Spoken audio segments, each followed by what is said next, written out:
studio. Hello, yes, boss. I'm not the boss, I just work here. Anyway, yes, I'm going to wonder if you ever going to start podcast. We've been waiting here for patiently, seems like, since harvest time, waiting and waiting and waiting. What's going on, yes? Well, you see, much like the world, the computer caught a virus. So we had to shut her down. But we had the creative means of having to get new equipment, and Mr. Bupkis didn't want to do it on a phone. Didn't sound right. This is acceptable answer. Well, I'm glad you approve. Now, if you let me go, we can get the show on the road. All right, everyone ready? And in 5, 4. Cue music. Music didn't get approved. Oh, for fuck's sake. 5, 4, 3. This is not Sean Connery, and you're listening to CreatiVity with your host, V. Doody-doo, doo-doo-dee-doo. Doody-doo. Dude, what are you doing? I was doing my best. The theme song didn't work, and didn't have the learning curve quite figured out due to some bourbon intake earlier, and we didn't figure it out, so I was just trying to contribute to the song. Well, thanks.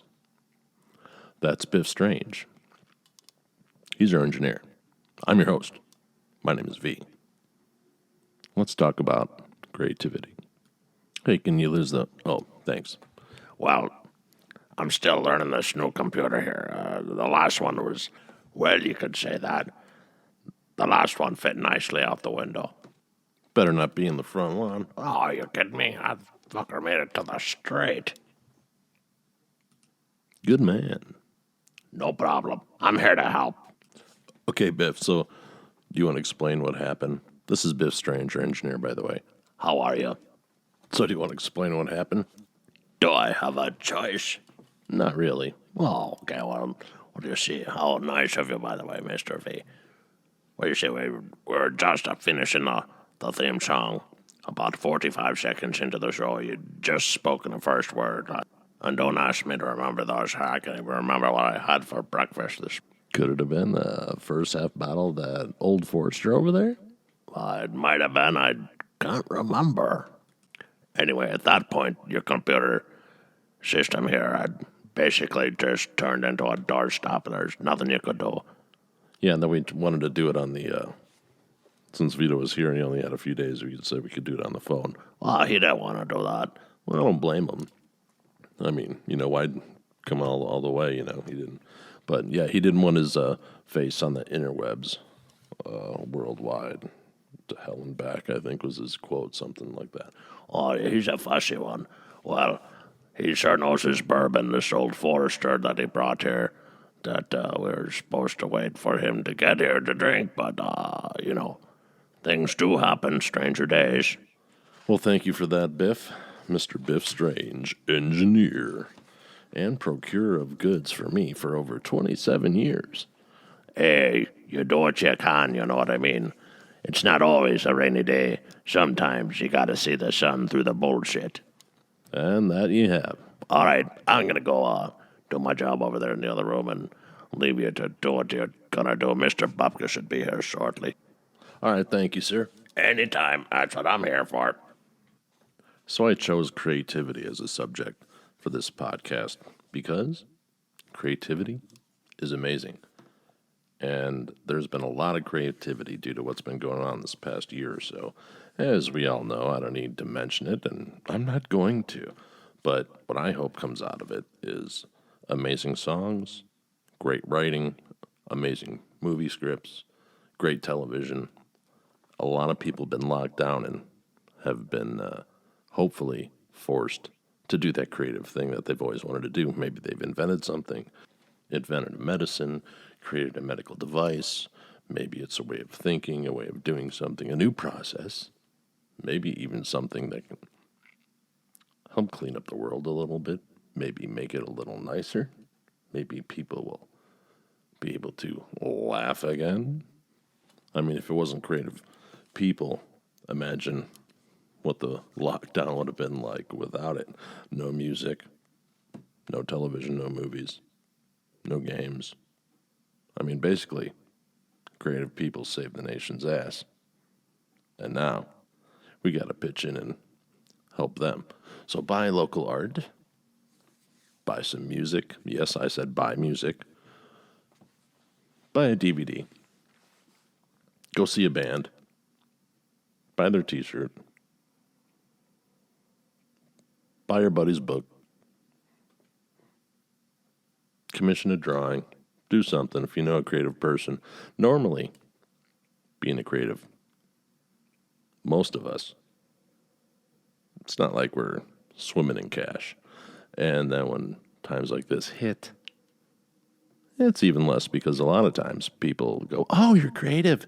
Great. Can you do this for free? Can you do this? Can you do this? Can you do this?" Oh, no. Anyway, so why creativity? Well, I'm going to hand it over to my buddy Erwin Schmeckelsweed, and he's going to share with you 3 definitions that I found that I thought were interesting anyway. Here you go, ladies and gentlemen, Erwin Schmeckelsweed. According to 99 Design blog, creativity is the ability to transcend traditional ways of thinking or acting and to develop an idea, method, or objects. Psychology Today says creativity encompasses the ability to discover new and original ideas, connections, and solutions to problems. It's part of our drive as humans for seeking resilience, sparking joy, and providing opportunities for self-actualization. It's damn near prophetic if you ask me. And our number 1 is from Wikipedia. Creativity is defined as this. Creativity is a phenomenon whereby something somewhere new and somehow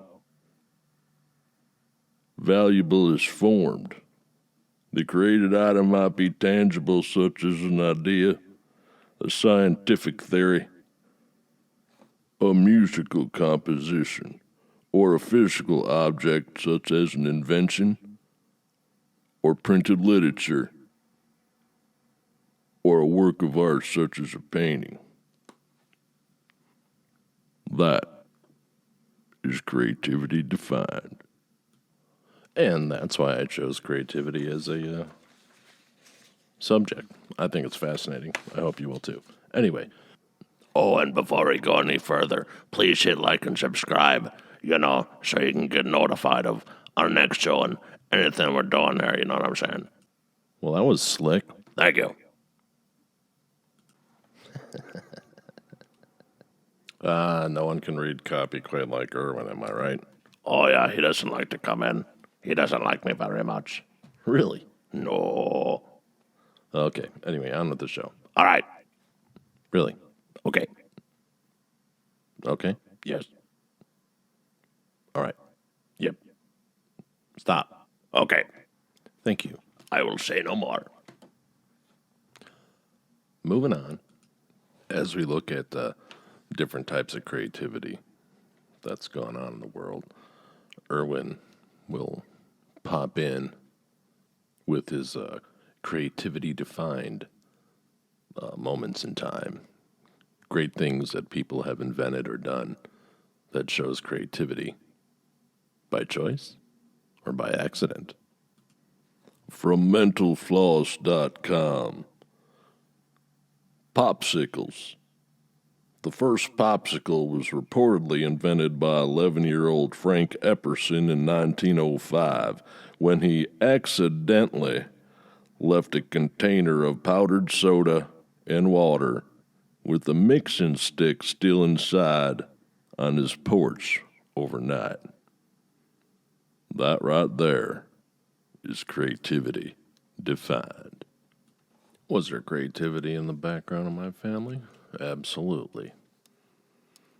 going back, let's see, my great aunt apparently was first chair violin or something. Then I had aunts that were dancers, piano players. My grandmother was hilarious, man. She was my grandma Urban, man. She was a friggin' comedian. Oh, so funny. Cigarette hanging out of her. She taught me how to play penny poker when I was in first grade. That was awesome. So we'd play poker all the time when we'd hang, when I wasn't drawing. For the most part, I always had a pencil or a pen in my hand. Hundreds of drawings per week, easy. It was fun. Anyway, getting back to the family thing. Then, see, my grandfather, you could say, worked for the precursor of the CIA, and he was intelligence operative, so you could say he was creative that way. He also spoke 7 languages. One of them not being French, and he wound up marrying my grandmother, who was French. And the French-Canadian side of the family, they all sang, played instruments. My dad was a magician, close-up magician. Really good. One of the best.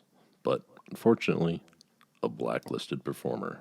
And, man, you want to see someone's win get taken out of their sails is watch a creative person not being able to create properly. Which brings us to the subject of all the people who are out of work right now, who are musicians, who not only are touring, but local, but sound guys, lighting guys, ticket people, bartenders, waitresses, artists, Comic-Con people who tour. You know, there's artists, there's actors, there's, all the technicians, special effects guys, grips, electric, sound. Editors are probably actually doing pretty good at the moment. Equipment stores are probably doing fine because everyone's sitting at home and, they got time to jam, so they're going to be buying all the equipment. I don't think that's an issue. They probably are doing really well during this pandemic. And just like we've seen, look what they did with the Zoom stuff.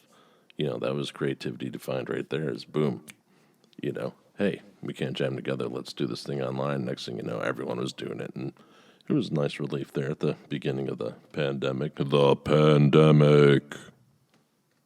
Oh, that's quite nice. Let's move on, shall we? Thank you.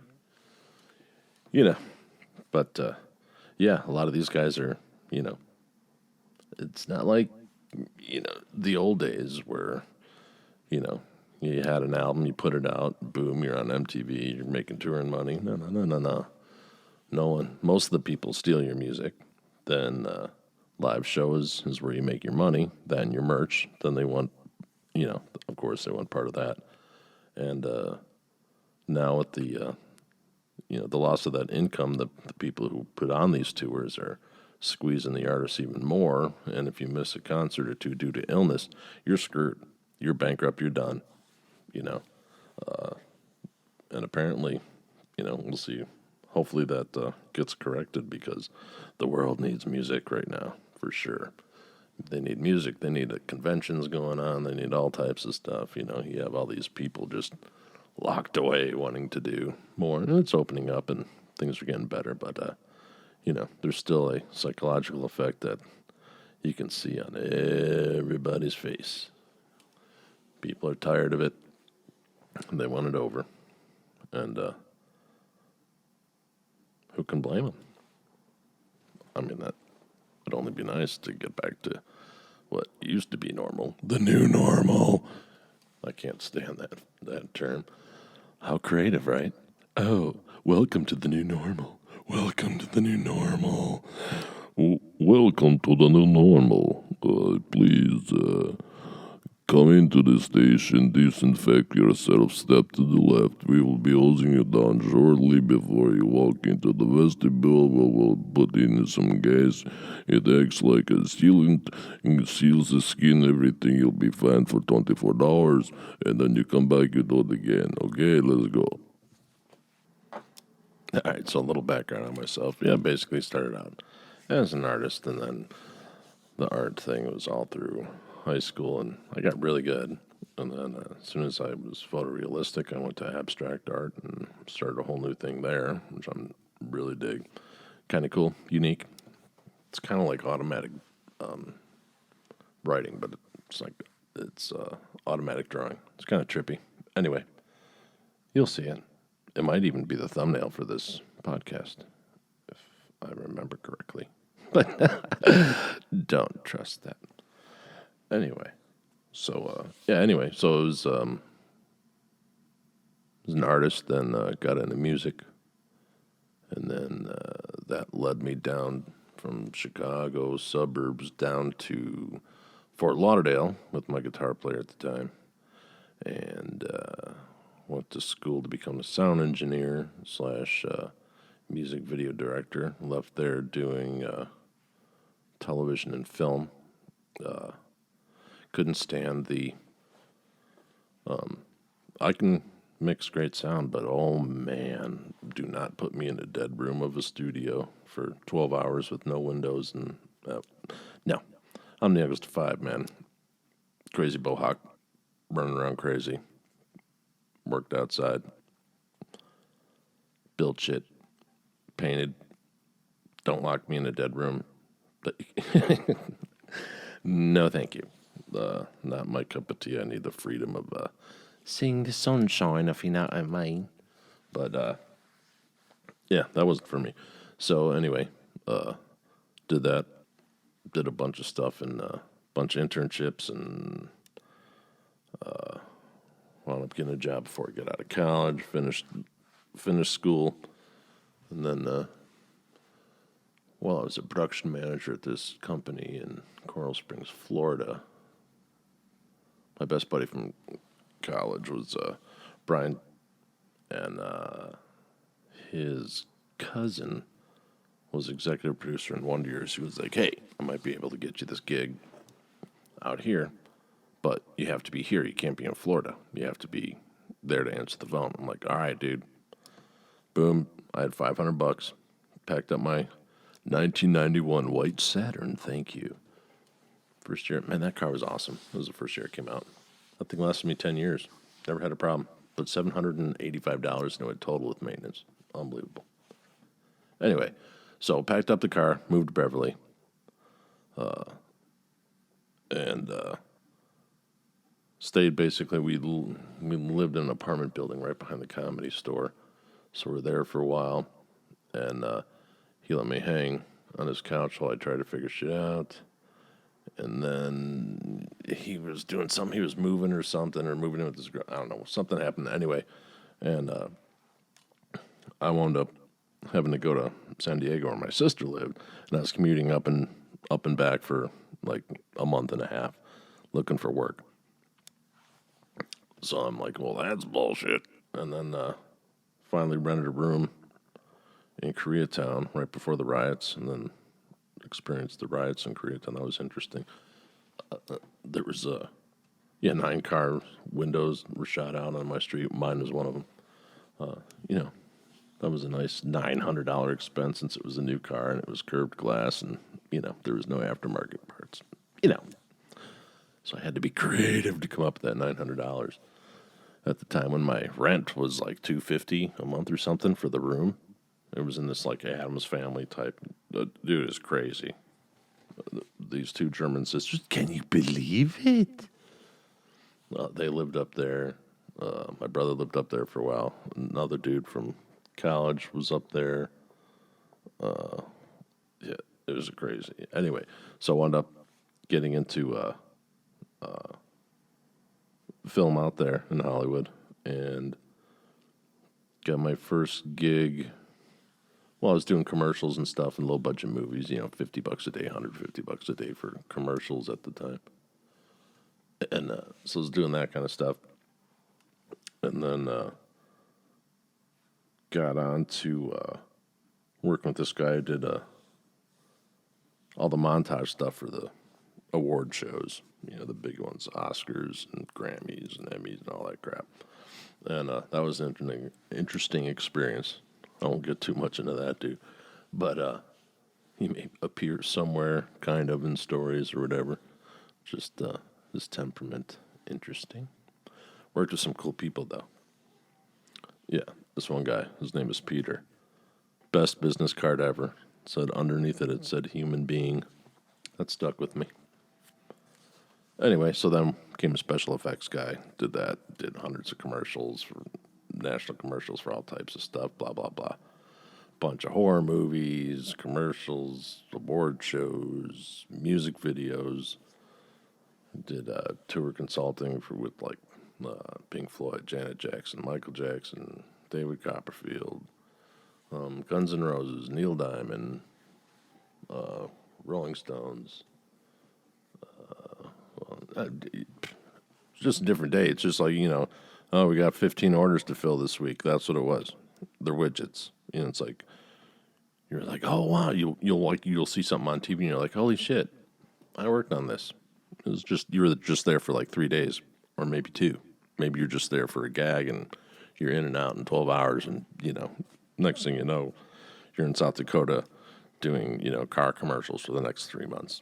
Yeah, that's how it is. Anyway, got hurt and had a career-ending injury. Wound up rotated my hip, blew up my knee, blew up my back. 2 years down. I'm like, well, what am I going to do? I just got burnt out at that point. I mean, you're, film stuff, if you don't elevate quickly, film work is for younger people, in my opinion. But what do I know? Anyway, so then it did like 2.5 years recouping from that. Moved back to Chicago, and I had this idea. I'm like, oh, I'll use what I learned in my job, special effects, for all those years, and I'll implement that for disabled people who can't do certain things. Because after back surgery, I couldn't open a 2-liter bottle of soda. I'm like, oh, how would I design a prop to do that for a commercial? Oh, I'd do it like this. Oh, I can't wash my feet. Oh, how would I invent the da-da-da? Oh, I'd do it X, Y, Z. Next thing you know, I had all these ideas, and then, a couple years later, because it took a while to get that idea off the way, and I had gone back to school for pre-med, because I was going to do some, anyway. And then that didn't happen, so started this company called Given the Ability, and we basically, if you became a paraplegic or quadriplegic or had end-of-life issues going on and having problems getting around, we'd give you maximum independence. We had lifts, elevators, ceiling lifts that could lift you out of your wheelchair, track you through your house, put you in a chair, on the toilet, in the bathtub, into bed, etc. And we'd also, set you up with services and stuff like that. And then there was an issue with the state not paying their vendors, and they actually passed a law. But once you're doing that kind of work, and you're outlaying that money, and it's 2 years later, and you've helped 60 clients at $12,000 a crack. Well, that doesn't bode well for the bottom line. Anyway, so that was a great way that I used my creativity to do something I really loved. I loved that job. But anyway, it didn't work out due to the funding mechanisms in place, and working with disability is always, as anyone knows who's involved in it or around it, funding is always paramount and the number one issue and shortage, unfortunately. And it's not getting any better with these laws that they keep passing and that they tell you are better for you. But they're not. Anyway, so then decided to get back into it, back into the entertainment thing. Was producing a movie for a while, then was producing, was a producer on some shows in development we were working on. Got close, and then it didn't happen, and had these books I was writing, and so now those books are about to come out, and I'm doing this podcast, and a couple other ones as well that are coming up, and figured CreatiVity was a great place to start because that's where it all starts. Where does it come from? We don't know. I don't think we want to either. And take away some of the magic of it. And when it comes to creativity, it's nothing but magic. So yeah, I've always been a creative guy most of the time. I'm not a corporate kind of guy because apparently you can't use the F-bomb sincerely. Even though I mean it. You know what I mean.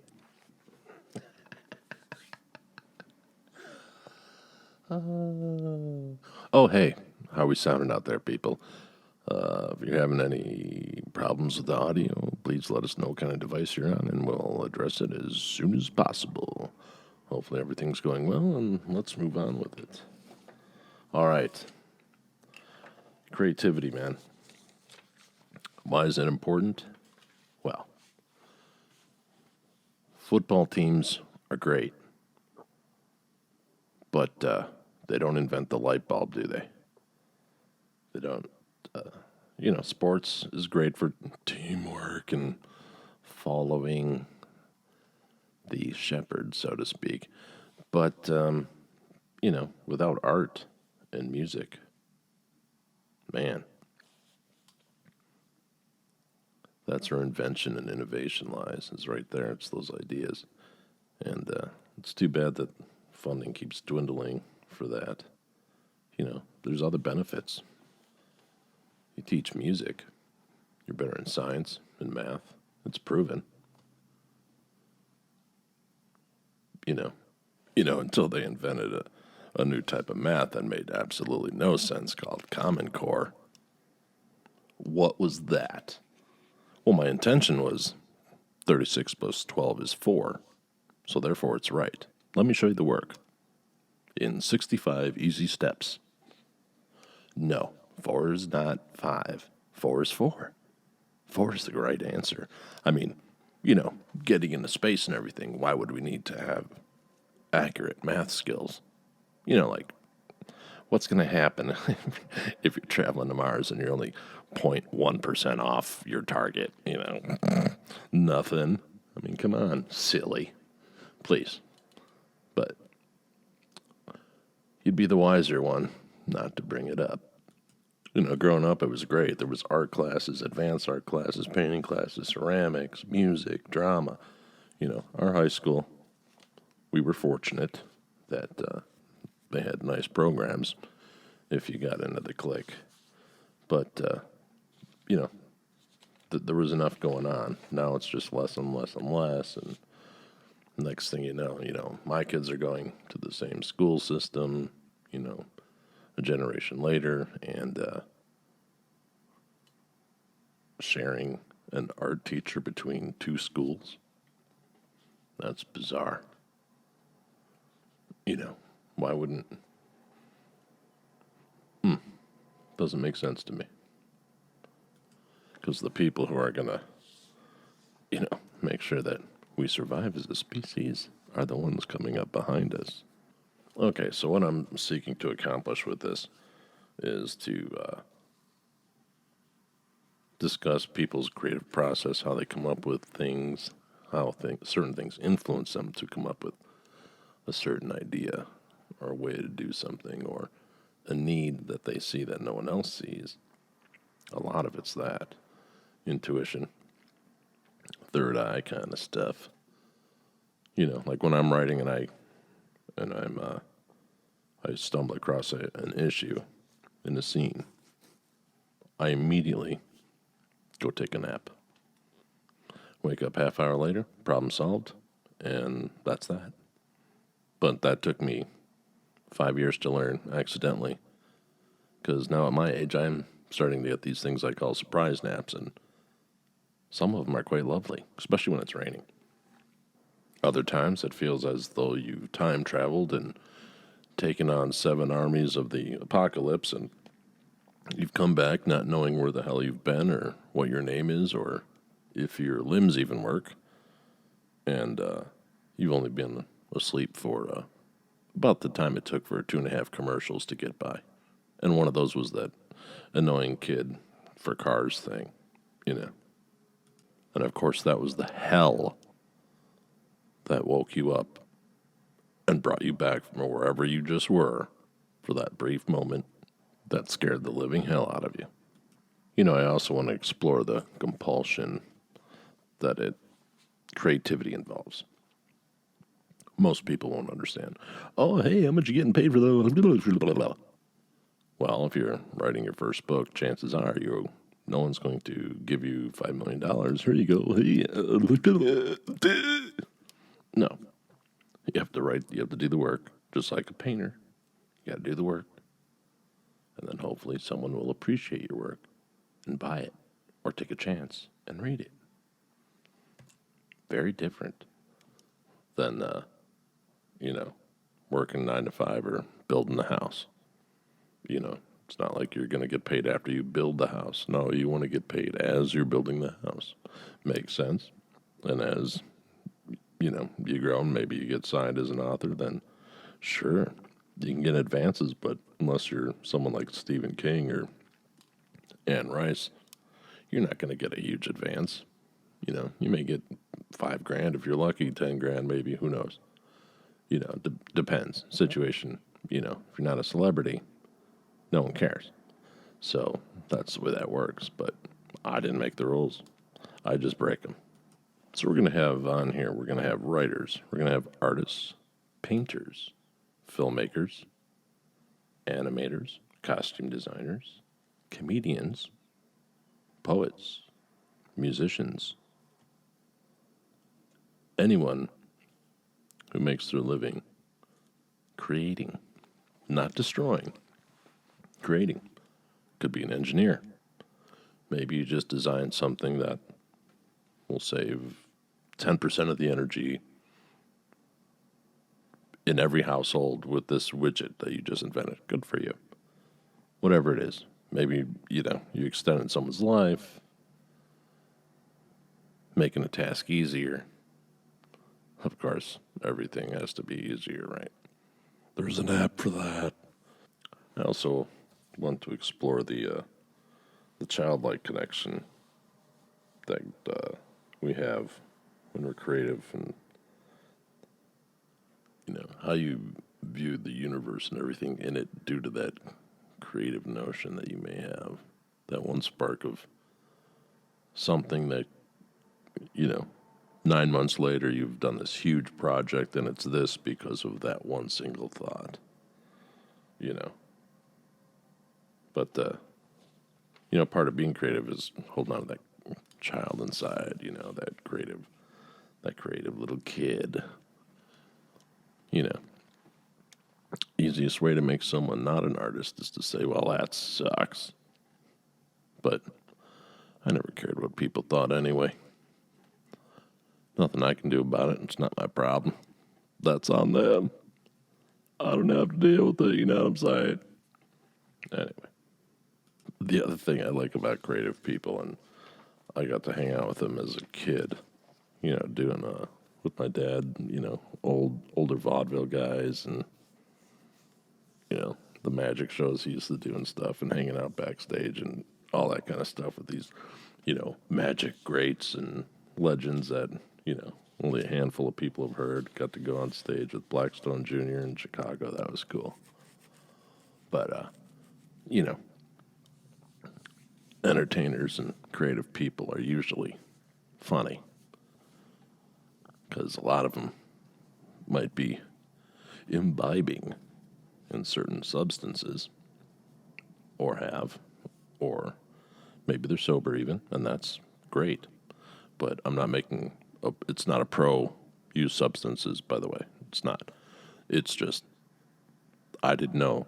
That's why some of them are funny until I got older, if you know what I mean. Not a judgment call. I was a professional drinker for a while there. Everyone's got their own road on that. However you do it, good for you. But, yeah, creative people are always hilarious. Best jokes, funky music, cool food, interesting conversations and hypotheticals that will never exist until they create it. Like sometimes if I need banter for a situation, I may post something online as a contrarian or the devil's advocate, as one would say. And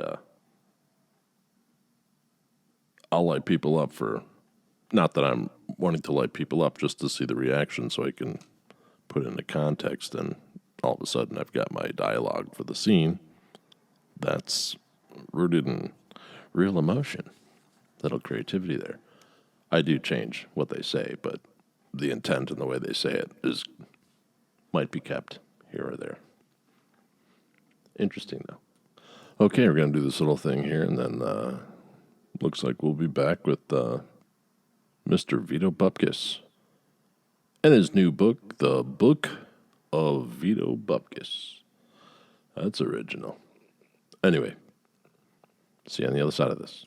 This episode of CreatiVity is brought to you by Vaudeville Press, where the stage is yours.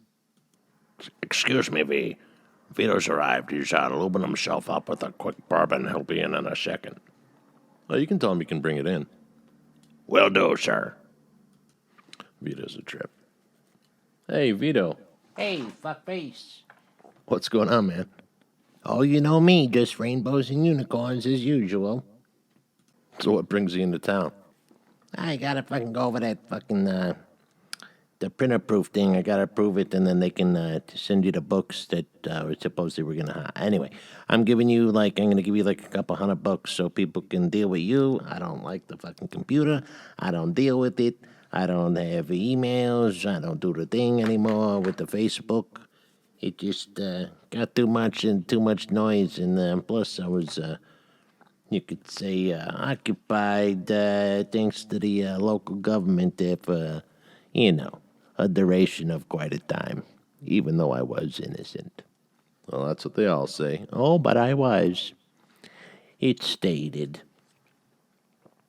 Okay, so we are going to talk about your book. Well, that's good. That's why I came here. I just don't. I don't travel lightly. I do drive. I don't like to fly. So when I get in my, Bel Air at 8 miles to the gallon, it's quite a hike from where I'm coming from. You know what I'm saying? Absolutely. Oh, what? You don't have an electric car? No. What the hell's wrong with you? What do you? What are cheeseless pizzas too? Not on. Anyway, so, thanks for having me back there. Sorry about the technical difficulties you had last week with your computer getting launched into the street, though. That was pretty good. Oh, I told you I'd hit the street. Well, yeah, you took $20 from me, you rat bastard. Well, what's a man to do, Vito? Yeah, I like this guy. Yeah, he's quite the original, gotta say. Just like you, Vito. What are you gonna do? So before we get to your book and how we're involved, I'm going to, ask you a little bit more about your background and how you came up and all that kind of thing. And so your book is basically social commentary, but it's kind of like rant-based, correct? Yeah, I was just, I used to do a couple YouTube videos back in the day, and people were liking them, and they're like, hey, why'd you go for, shut up. Everyone would say, hey, why don't you be a stand-up comedian? I didn't want to fucking do it. At my age, why should I go travel? The way that they gotta travel. Hey, don't get me wrong, I love my comedians. But I don't want to stay in the $50 night hotels if I'm going somewhere in the old Bel Air after a long day drive. I want like a 4-star, you know what I'm saying? Yeah, no, I'm with you on that one completely. All right, so since you sat down so abruptly with your... Oh, you brought me a bourbon, too. Absolutely. What do you think? I'm some kind of fool? Come on, let's go. Anyway, I want your introduction there. V. All right, so I'd like to formally introduce my first guest here on CreatiVity, private security consultant and now author from Vaudeville Press, which you happen to be their first book release.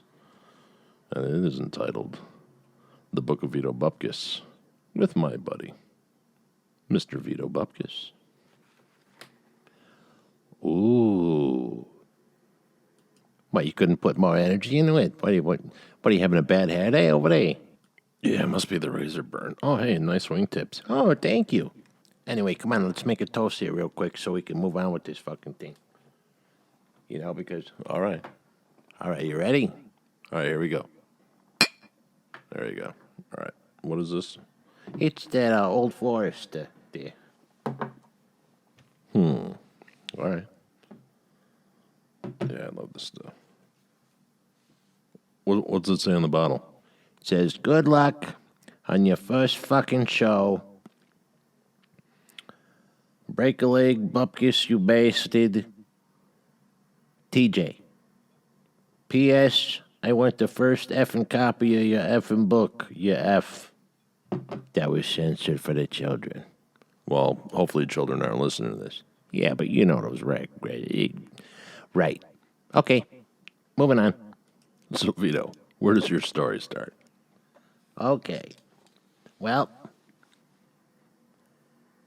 you know, you get to be about, sometimes you're in your 20s, you want to boogie out of the town you live in, So a bunch of us, we went down and moved to Fort Lauderdale, Miami area. And let me tell you, in the late 80s, that was quite the place to be. Lots of interesting times for sure. Oh, yeah? Who'd you go down there with? Well, I went down there with a bunch of my close friends. I went down there with Knuckles, The House, Jimmy Two Toes, Hector. Actually, we met Hector there, but he became, it's like we all grew up with him too. And we're all friends to this day. So, did you go down there for school? Fuck no. We went down there for the nightlife and the nightclubs and stuff. You could say we all went to go work for somebody's uncles, cousins, nephews, friends, acquaintances, nightclub that was opening up, and he needed a staff who could bounce and take care of business and make sure the club ran smoothly and deal with acquisitions and deposits, so to speak. Oh, I see. Yeah, it was a crazy time, man. So that's how you got into the entertainment field, basically, doing security and stuff? Well, once you save someone's ass who's a public person, you keep it real fucking quiet. And next thing you know, you got a Rolex in your mailbox the next day, and your phone's ringing, and next thing you know, you're in Milan partying with David Bowie and a bunch of other people that don't really want to mention because they're still around, and I don't like to talk out of class, if you know what I mean. It's part of the security deal. I got you. So one thing led to another, and I went from this band to this band to this band, and next thing you know, all those MTV guys, I was on tour with them, held all their secrets. Basically, I know I went out with a lot of people, and good thing I'll never write a book about that shit, because let me tell you, I ain't that kind of person, lock lips. But holy cow, the things I've seen, and the people who preach now, you see them out there all howdy-doody and all uppity up. No, a bunch of these people are fucking scumbags, let me tell you. But, a lot of them are really good people, too.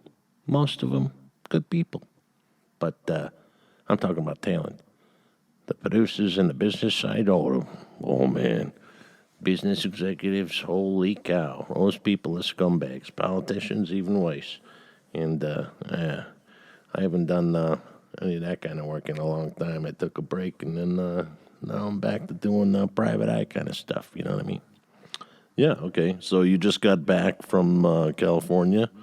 Well, yeah, I was there for a while and took a little detour. I had to help out my cousin, and that's the whole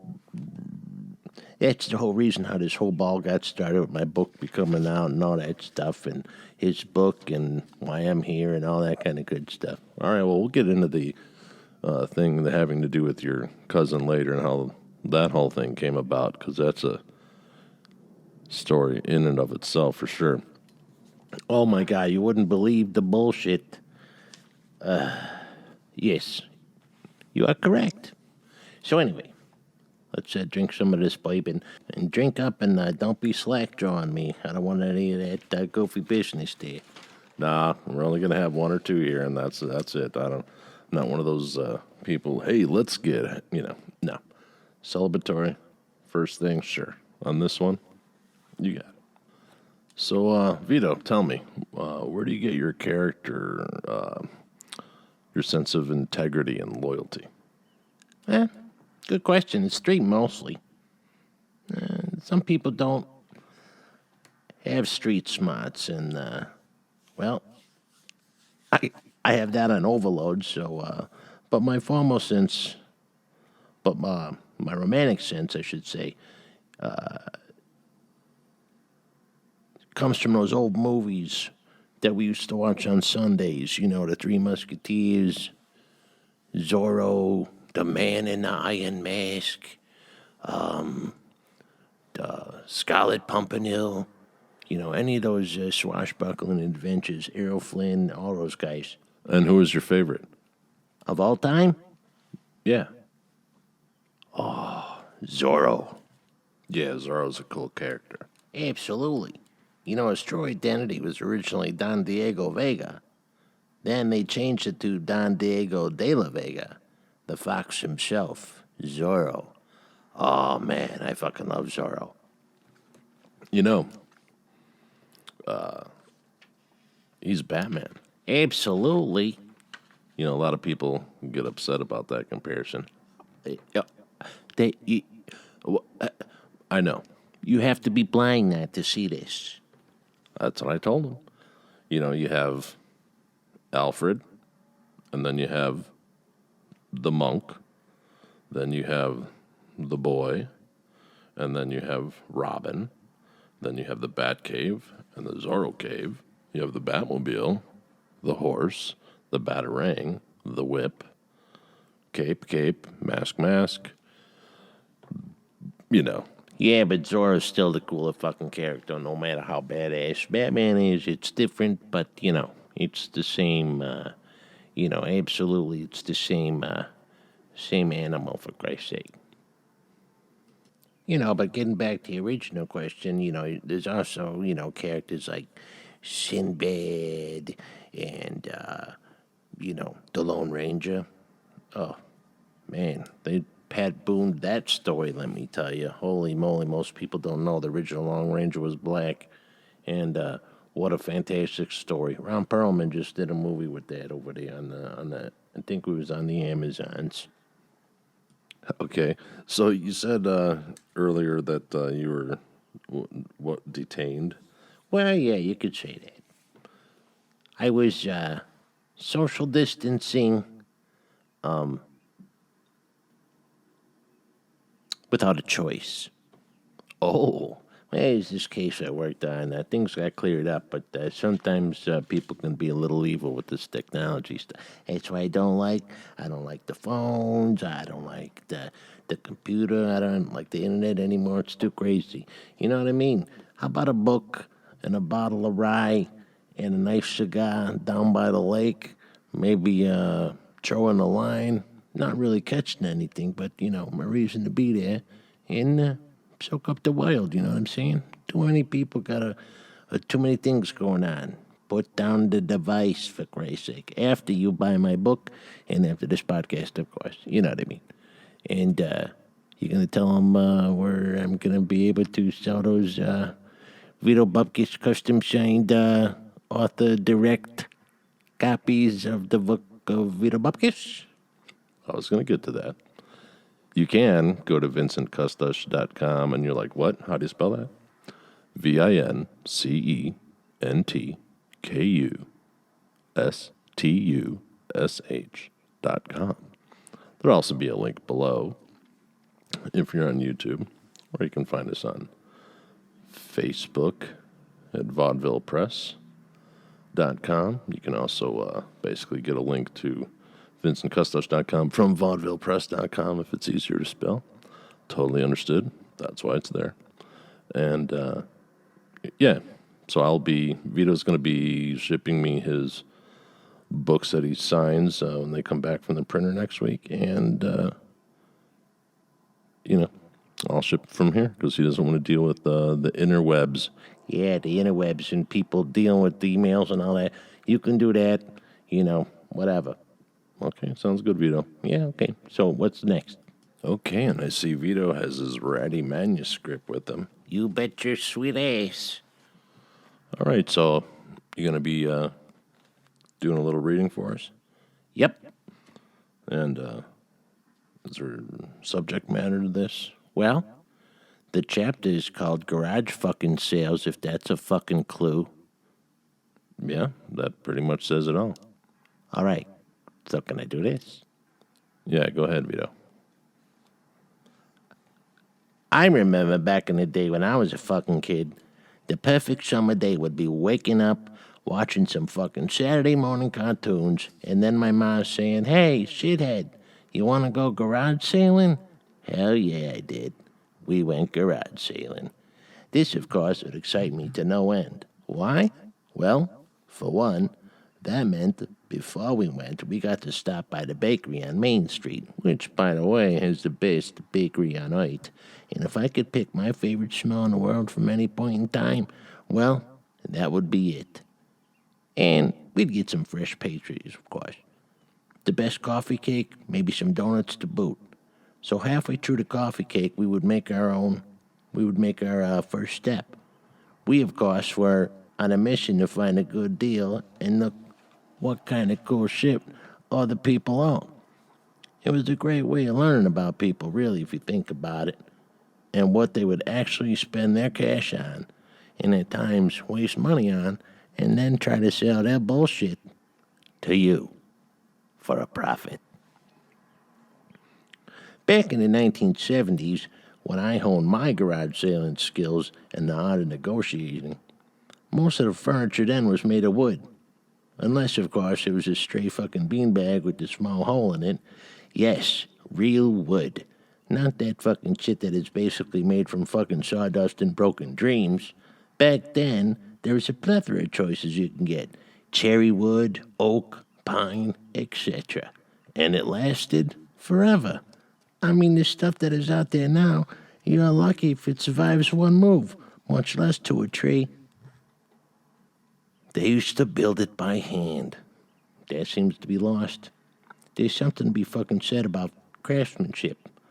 I will give you a moment to look that up and see what we are losing. Anyway, so in my 20s, I lived in Los Angeles. Something to me at the time, it was a garage sale capital of the United States. I mean, these assholes didn't seem to know that garage sales are typically a spring and summer activity. These fuckers had them year-round. Yes, glorious garage sales, littering the streets all over the fucking place. You could just be driving and see a place you have been looking for, and now you're fucked, and the day's gone to hell because now you have to figure out how to get the shit back to your place, and if it don't fit the car, now you're fucked in the valley. By mistake, great, but the couch is bitching. You may be wondering why this is happening. Well, for one, L.A. had a high turnover rate, people move in and out and to and from this magical place, and out of state in order to chase to fulfill a dream they may not be able to capture. You know, stardom, success, the whole nine. So some of the garage sale items could be a list of former owners as long as your arm. So there is some fun in that. You know, that table you just bought, it's 2 years old, could have had 16 owners. You never fucking know. So there you have it. There's always a steady stream of people either losing their ass or simply having to bolt for their own sanity in the form of a great bargain or possibly a 2-for-1. When I hit my 30s, I moved back from Los Angeles, and when the weather was nice enough, we were all looking forward to the garage sale season with all kinds of bohemians clamoring for a good deal, right? No. No such fucking luck, my friends. What in the fuck happened?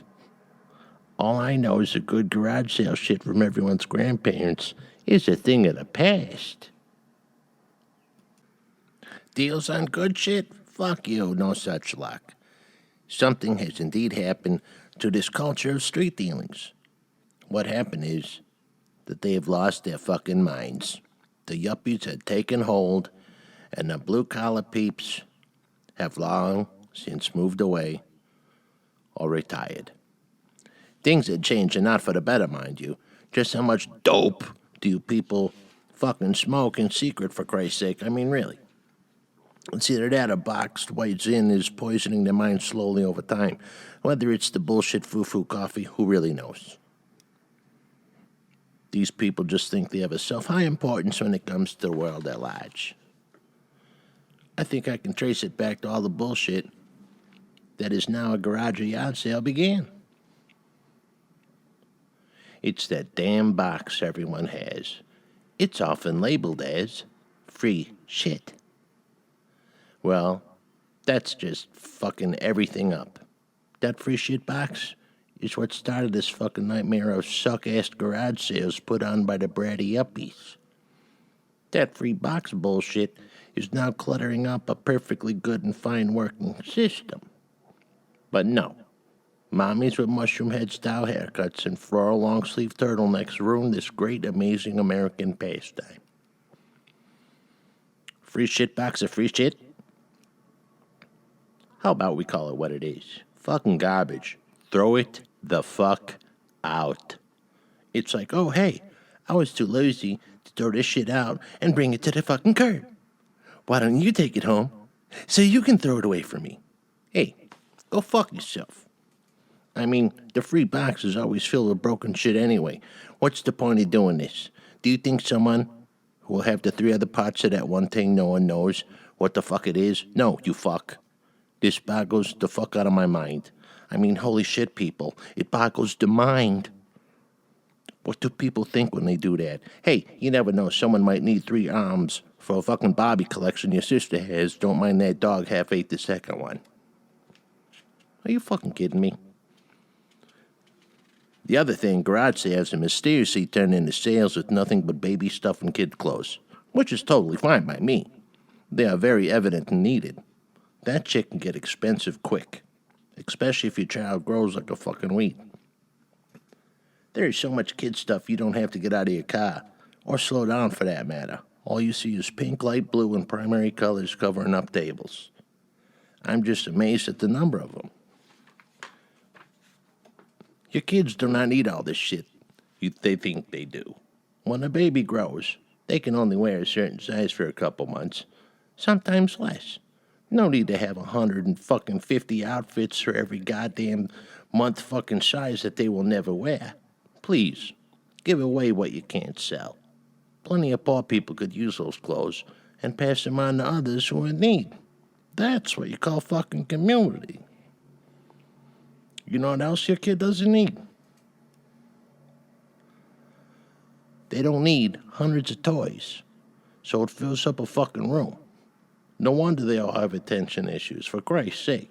They have to look at 300 fucking items before they decide on the same 3 toys they always play with. Remember, your child will not go into a coma or pass away if you have yet another toy they really don't want. It's not the toy. It's the time it takes with you to go get the toy is what they really want. Food for thought. I have to understand there are legitimate, health reasons. I'm not commenting on that, and, I'm not getting into that, just in case you were thinking I was. So yeah, now you gotta cruise by slowly and look out your car window and squint, because your lazy ass doesn't want to get out of the fucking car so many times in the one given day. You're getting older, you know what I mean? After all, aging does frown in on getting in and out of your car more than 10 times in one morning. Plus, it's not like you want to waste one of those 30-foot walks from the car and back. Don't waste your time on one of those. No wonder this country is getting big around the waist, including me. Not that I fucking care, mind you. I love food. Let's face it. Some people just put out the crap. Garbage for dollars, I call it. Nothing of value, really. Just the crap they don't want, the crap they don't need, because they want to make the electric bill, and, maybe sometimes that's what you got to do, and I understand. But it is the only thing I could see them doing it for. Garage sales take a lot of fucking time, and they are a major pain in the fucking ass. I mean, why sell shit when you don't have to, or have one just to have one? Oh, Sally, I'm gonna have a garage sale. No, that doesn't work. It's a lot of work. Holy moly. Never seen more stressed out couples ever than having a fucking garage sale, I can tell you that much. Anyway, when the yuppies moved into the suburbia, the garage sales came with less and less frequency. The reason being, they, whoever the fuck they are, came up with this fucking concept of Amnesty Day. Okay, now, for those of you who don't know, here, Amnesty Day means you can throw out whatever the fuck you want, as much as you want, as long as you spend $10 on the locally accepted garbage stickers. People started to do this rather than having a garage sale because that uses up Timmy's Saturday soccer game time rather than teach him how commerce works. Commerce, buy, sell, trade, what the fuck. What hard work is, and how sometimes you won't make shit for a day's work, or sometimes you can make 3 days' money in the span of just a few hours. The roll of the dice, the risk of the take. Seeing how they would charge people by garbage can, better yet, the oversized one they made you buy so everyone could throw out the same volume for said price. Because of people bitching about how expensive throwing out garbage has become, they let people blow their collective load once a year on Amnesty Day. The crowds rejoiced, and the bohemians marveled. That's me. They proved to be a really good thing for people who could not afford furniture, lamps, and whatnot for their places. Stuff they would not have. Now they do. Thanks to Amnesty, well, we can't have now that, can we, fucking people? No. So what happened was this. Fucking pandemonium. And it was awesome. Let me tell you, from someone who grew up thinking it was totally cool to go garbage picking, I mean, shit. In my day, it was a favorite fucking pastime. When was the last time you heard the term garbage picking? Travesty. It used to be a rite of passage. Well, at least for the people that needed shit for the house, apartment, etc. It was like shopping in the middle of the fucking street, especially in the neighborhoods where older people lived. The ones who had decades to gather shit they never used or didn't need. If you happen to be broke as fuck, you could furniture your place and get some new clothes at the same time. After all, that's the best type of recycling that these drinking bottled water people are always pushing us, right?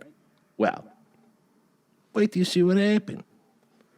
People brought out their trucks en masse and even borrowed relatives' trucks and SUVs to haul away the goods. If you were a collector in some instances, you could really make out for the good. The streets were lined and busy, and the yuppies were upset. Every town and area had their own designated date for this Amnesty Day, so you could hop from town to town gathering new shit. People began to schedule this and go scrapping or garbage picking as the economy was in the fucking tank and people were getting stretched to the fucking limits. This sparked the next barrage of garage sales of modern times. The boom days. So guess who jumped into the fucking mix with all this shit? Yeah, that's fucking ain't right. Even Vito got into this whole ball of wax.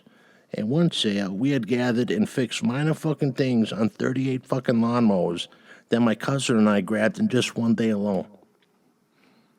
We had quite the fucking setup, too. Walkie-talkies. We worked the town like a fucking grid. Pop. And it was beautiful.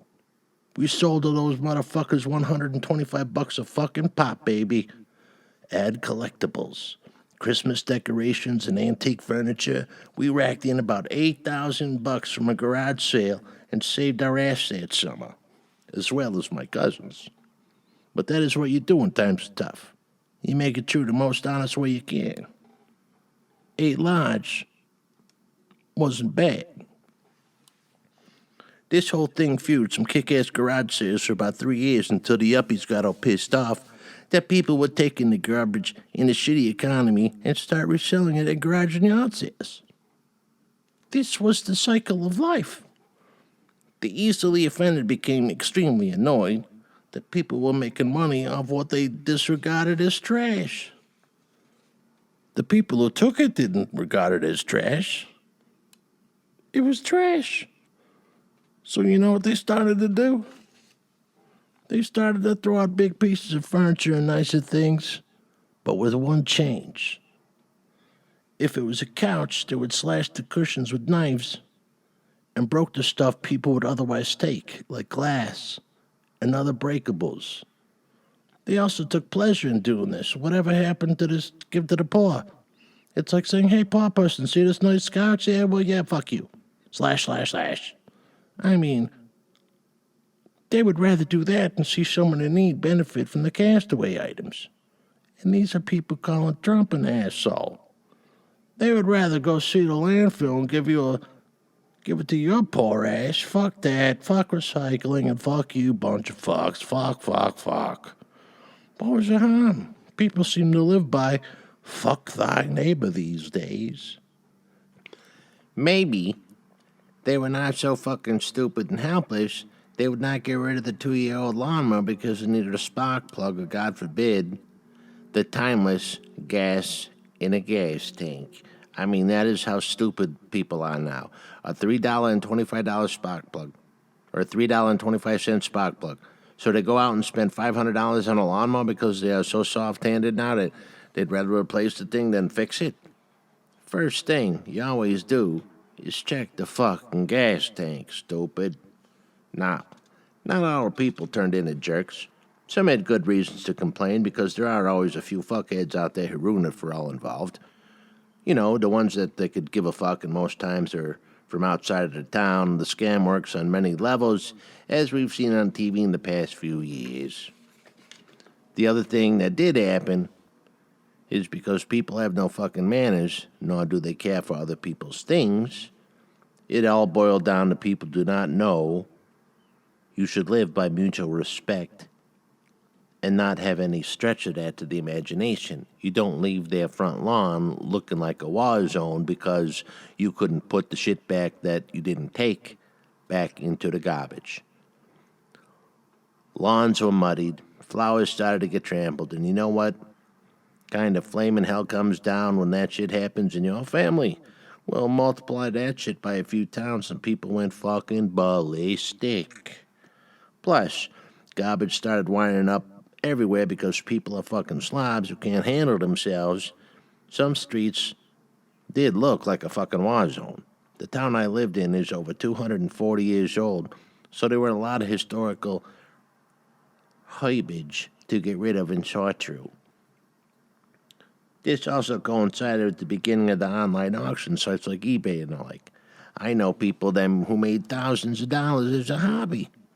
For some, it turned into a full-time job and working from home, so they could be around for the kids. You know what else happened? There was another sign that times are changing. Well, now these professional garbage pickers started to think they were running Goldblatt's or something. It was like they were all fucking high, and when they went to go all price the shit. It's supposed to be a garage sale, not an open-air Sears at the department store prices, Jack. So remember, you can't charge high-dollar amounts for shit that you are selling in your fucking driveway, you putz. I mean, selling things for $5 to $10, less than what you paid for 10 years ago, that's fucking ridiculous. Plus, they would all be offended when it's trying to bargain on the price. You know, the whole reason people to go to them in the first place. It's about making the deal and saving a buck. Literally, a buck. It is a good way to bring down a few dollars or extra cash. And it's a good way of getting rid of some of that stuff that isn't fucking garbage. But when the sale is over, the yacht is cleaned up, and that first cold beer is snapped open, cash counted, and all that was said and done was finished and complete, well, then it's just another fucking day.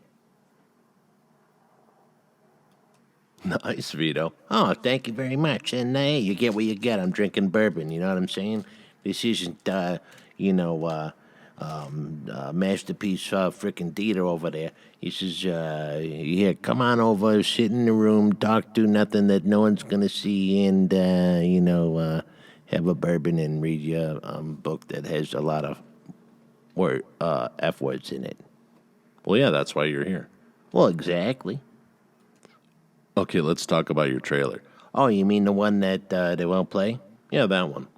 Well, apparently, in my 30-second commercial, it's 26 and a half seconds of beeping.